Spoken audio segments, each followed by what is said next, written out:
ఆదివారము పునరుద్ధాన దినాన్ని ప్రభువారు మనకిచ్చినందుకు దేవాది దేవునికి హృదయపూర్వక కృతజ్ఞతాస్తుతులు చెల్లిస్తున్నాను. హల్లెలూయా.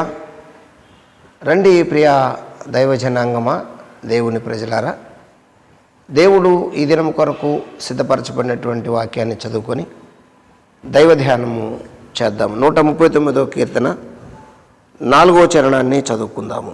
4వ చరణం. యెహోవా మాట నా నాలుకకు రాకమునుపే అది నీకు పూర్తిగా తెలిసి ఉన్నది. ప్రార్థన.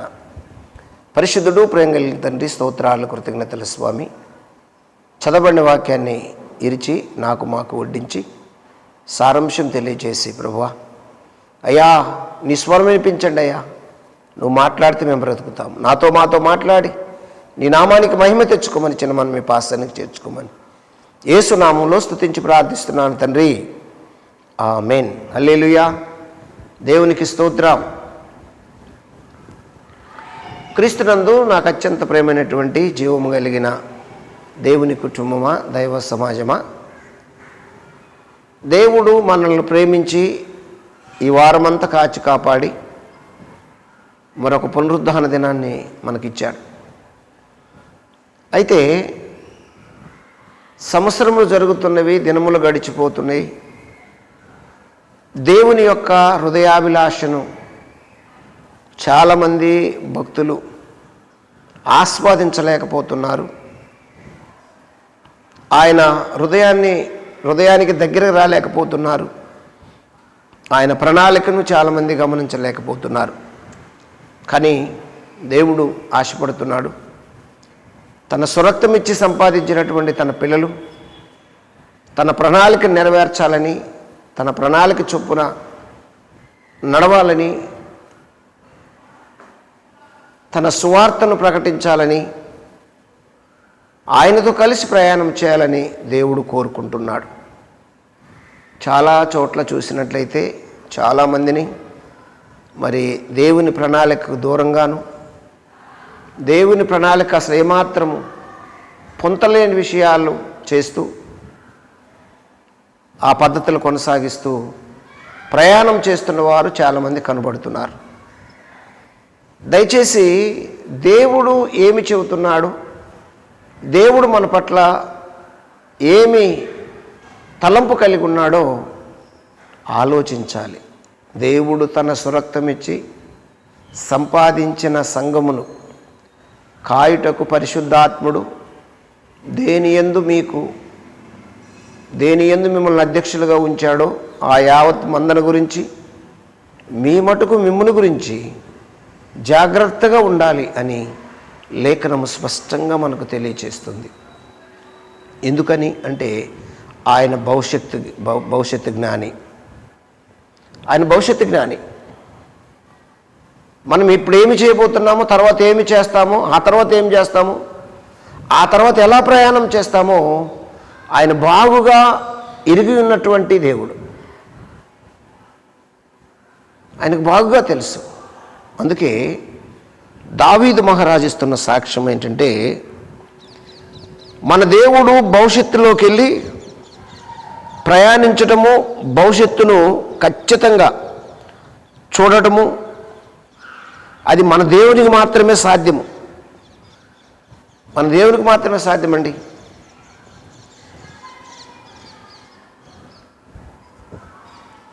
ఆయన కార్యసాధనం చేసే దేవుడు. జరిగిపోయిన దాన్ని చూడము, పై విషయాలనే కాదు,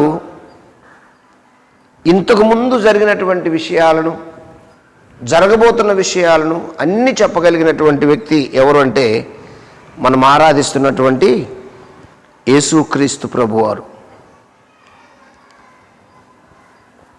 ఆయన ఒక పనికే పరిమితమైనటువంటి దేవుడు కాదు. సమస్త విధి విధానాలను, జరగబోయేది, జరిగిన దాన్ని దేవుడు ఎలా చూడగలడు, ఆ భవిష్యత్తును, ఆ అంశాలన్నిటికీ ఏమి చేయాలనో ఆయన అన్నీ ఆయనకు తెలుసు. దేవుడు తెలుసు. ఆ దేవుడికి తెలుసని దావీదిస్తున్నటువంటి సాక్ష్యము, దావీదిస్తున్నటువంటి సాక్ష్యము. మనుషులంగా బహుశా మనము వాటిని అర్థం చేసుకోవటము కొద్ది కష్టమేమో, వాటిని అర్థం చేసుకోవటం కొద్దిగా కష్టతరమేమో, లేదంటే అంత తెలివి అంత విధి నాకు లేదు అంటాడు దావీదు. అంత విధి అంత తెలివి నాకు లేదంటాడు దావీదు మహారాజు. ఇట్టి తెలివి నాకు మించినది ఏమన్నాడు 6వ చరణంలో? ఇట్టి తెలివి నాకు మించినది, అది అగోచరము, అది నాకు అందదు. ఇట్టి తెలివి, భవిష్యత్తులోకి వెళ్ళినటువంటి తెలివి, భవిష్యత్తు జ్ఞానము, మునుపు జరిగింది లేదంటే జరగబోతున్నది అన్నీ తెలిసిన వాడు ఎవరు అంటే యేసుక్రీస్తు ప్రభు ఒక్కడే అని మనము అర్థం చేసుకోవాలి. మొదటిగా ఆయన గుణలక్షణము ఏమండి, ఆయన గుణలక్షణంలో మన గుణము మానవ గుణం వంటిది కాదు. ఆయన మహామేధా శక్తి, ఆయన మహామేధావి. కనుక ఆయన ఉదాహరణకు భూమికి 500 సంవత్సరాలు కాంతి సంవత్సరాలు దూరంలో ఉన్న ఒక నక్షత్రం మీద నుండి ఒకడు ఈ క్షణంలో భూమిని చూస్తున్నాడు అనుకోండి. ఆ భూమికి 500 ఏళ్ల క్రితము బయలుదేరినటువంటి కాంతి కిరణాన్ని, ఆ నక్షత్రాన్ని ఇప్పుడు ఎంత దూరం నుండి ఒక వ్యక్తి చూడగలడో ఆయనకు భవిష్యత్తులో ఎప్పుడో తెలుసు. భవిష్యత్తులో ఆయనకు ఎప్పుడో ఆయనకు తెలిసి ఉన్నటువంటి విషయాలు ఈ అనేది మనము అర్థం చేసుకోవాలి. ఏమండి,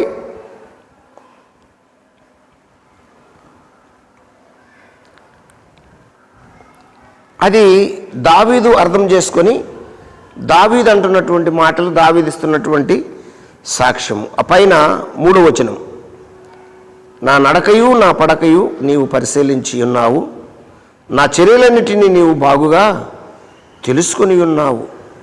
యెహోవా, మాట నా నాలుకకు రాకమునుపు అది నీకు పూర్తిగా తెలిసి ఉన్నది.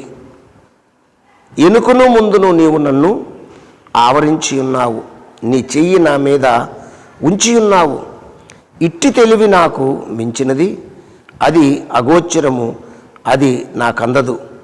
నీ ఆత్మ నుండి నేను ఎక్కడికి పారిపోదును, నీ సన్నిధి నుండి నేను ఎక్కడికి పారిపోదును. నీ ఆత్మ నుండి నేను ఎక్కడికి పారిపోతాను, నీ సన్నిధి నుండి నేను ఎక్కడికి పారిపోలేను. ఎందుకంటే సమస్తము తెలుసు, సమస్తము నీకు తెలుసు. ఆకాశముకెక్కిన అక్కడ నీవు ఉన్నావు, సముద్ర అగాధ జలములలోకి వెళ్ళిన అక్కడ నీవు ఉన్నావు, నా చేయి పట్టుకొని తీసుకొచ్చావు. నీకు అన్నీ తెలుసయ్యా, నాకైతే అంత తెలివి లేదు. ఎందుకంటే నేను మనిషిని, మట్టితో చేయబడిన మనిషిని. నాలో మట్టి ఉంది, నీ ఆత్మ ఉంది, 2 భాగాలు నాలో ఉన్నాయి. నాకు కొంతే తెలుసయ్యా, నీకు అంతా తెలుసయ్యా అని దావీదు మహారాజు ప్రార్థన చేస్తున్నాడు. నా ప్రియ దైవజన్మ, ఈరోజు నీవు నేను తెలుసుకోవాల్సింది ఏంటంటే, మన భవిష్యత్తు జ్ఞానం, మన భవిష్యత్తును ఎరిగినటువంటి దేవుడు, మన స్థితిగతులు ఎరిగిన దేవుడు, మనం ఏమి చేయాలో చెప్పే దేవుడు, సమస్తము మనకు అనుగ్రహించే దేవుడు. కనుక మనం చేయవలసిన పని ఏమిటంటే దేవుని సన్నిధిలో మోకరించి, ఇదిగో ఈ పని చేయాలి. ఇట్టి తెలివి నాకు మించినది, అది అగోచరము, అది నాకు అందదయ్యా. నీవే నాకు సహాయకుడు అయ్యా, నీవే నాకు పోషకుడు అయ్యా, నీవు తప్ప నాకు వేరే ఆధారం లేదయ్యా అని ప్రార్థన చేయాలి. ఎందుకంటే ఆయన భవిష్యత్తు జ్ఞాని. అంటే మునుపు జరిగిపోయింది చెప్పగలడు, జరుగుతున్నది చెప్పగలడు, మళ్ళీ యుగాలలో జరగబోయేది చెప్పగలడు. ఆయన అన్నీ చెప్పగలడు. అటువంటి దైవజ్ఞాని అయినటువంటి మన యేసుక్రీస్తు ప్రభువారు మనల్ని ప్రేమించి, మనల్ని కరుణించి, మనకు సహాయం చేస్తూ, మన కొరకు తన ప్రాణం పెట్టి, నా పిల్లలారా రండి రండి అని పిలుస్తుంటే ఆయన మాట వినకపోతే ఆయన ఎంత మనసు నొచ్చుకుంటాడు? ఒకసారి ఆలోచించండి. ఎవరి కోసం ఇది? నీ కోసము, నా కోసమే. ఎవరి కోసమో? ఈ జగతి కోసమే, ఈ జనుల కోసమే, నీ కోసమే, నా కోసమే సిలువలో సాగింది యాత్ర, కరుణామయుని దయగల పాత్ర. వెనక నుండి తన్నింది ఒకరు, తను మోము మీద గుద్దింది మరి ఒకరు. బంతులాడినారు, బాధలను పెట్టినారు, బంతులాడినారు, బాధలను పెట్టినారు. నూరు తెరువలేదాయే ప్రేమ, బదులు పలుకలేదాయే ప్రేమ. ఎవరి కోసమో? ఈ జగతి కోసమే, ఈ జనుల కోసమే, నీ కోసమే, నా కోసమే సిలువలో సాగింది యాత్ర, కరుణామయుని దయగల పాత్ర.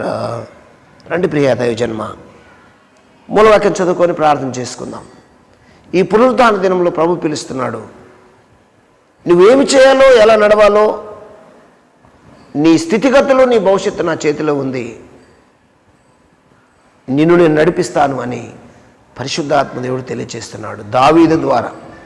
దావీదు, ఇట్టి తెలివి నాకు లేదయ్యా, ఇంత జ్ఞానం నాకు లేదయ్యా, నువ్వు భవిష్యత్తు తిరిగిన దేవుడు అయ్యా, నేను ఆకాశం ఎక్కినా అక్కడ నీవు ఉన్నావు, సముద్ర దిగాంతంలోనికి పాతాళంలోకి అక్కడ ఉన్నావు, నేను పండుకుంటున్నా, నేను నిల్చుండుట, నేను చూచుట, మాట్లాడుట అన్నీ నీకు తెలుసయ్యా అని దావీదు మహారాజు దేవుని సన్నిధిలో ప్రార్థన చేస్తూ ఏమంటున్నాడంటే, యెహోవా మాట నా నాలుకకు రాకమునుపు అది నీకు పూర్తిగా తెలిసి ఉన్నది, పూర్తిగా తెలిసి ఉన్నది అంటూ 6వ వచనంలో, ఇట్టి తెలివి నాకు మించినది, అది అగోచరము, అది నాకు అందదు, అంత జ్ఞానివి నీవు అని ప్రార్థన చేస్తున్నాడు. ఈరోజు అటువంటి జ్ఞాని అయిన దేవుడు మనకు దేవుడై ఉన్నాడు. అటువంటి బలమైన దేవుడు మనకు దేవుడై ఉన్నాడు. అటువంటి కృపామయుడైన దేవుడు మనకు దేవుడై ఉన్నాడు. అటువంటి రక్షకుడు మనకు దేవుడై ఉన్నాడు. ఆ దేవుణ్ణి మనము ఎంత ఆరాధించినా, ఎంత స్తుతించినా, ఎంత ఎంబడించినా ఇంకా కొదువుగానే ఉంటుంది. కాబట్టి ఏమండి, ఏదో కాసేపు భక్తి చేసి నేను కూడా భక్తిపరుని అయిపోయాను అని తృప్తిపడకుండా దేవుని పట్ల ఆసక్తి కలిగి, దేవుని సన్నిధి పట్ల ఆసక్తి కలిగి, దేవుని సేవ పట్ల ఆసక్తి కలిగి దేవునితో నడవాలని పరిశుద్ధాత్మదేవుడు కోరుకుంటున్నాడు. రండి ప్రార్థన చేద్దాం. పరిశుద్ధుడు, ప్రేమగల తండ్రి, స్తోత్రాలు. ఇతబడిన వాక్యాన్ని అందరికీ ప్రభువా, అయ్యా ప్రభువా, ఆత్మీయ ఆహారముగా అందరికీనైనా అయ్యా ప్రభువా మీరు వడ్డించిన తండ్రి, తృప్తిపరిచిన తండ్రి, అయ్యా భవిష్యత్తు జ్ఞానం అని తెలుసుకొని నీ మాట విని నీ హృదయానుసారులుగా ఉండి నీ పని చేయటానికి అందరిని సిద్ధపరచమని ప్రార్థిస్తూ దీవించండి, మహిమ పొందమండి. దిన రక్షణ దయచేయమని చిరమని పాస్తానికి చేర్చుకోమని యేసయ్య నామములో స్తుతించి ప్రార్థిస్తున్నాను తండ్రి, ఆమేన్. God bless you. దేవుడి మిమ్మల్ని దీవించి ఆశీర్వదించును గాక. ఆమేన్.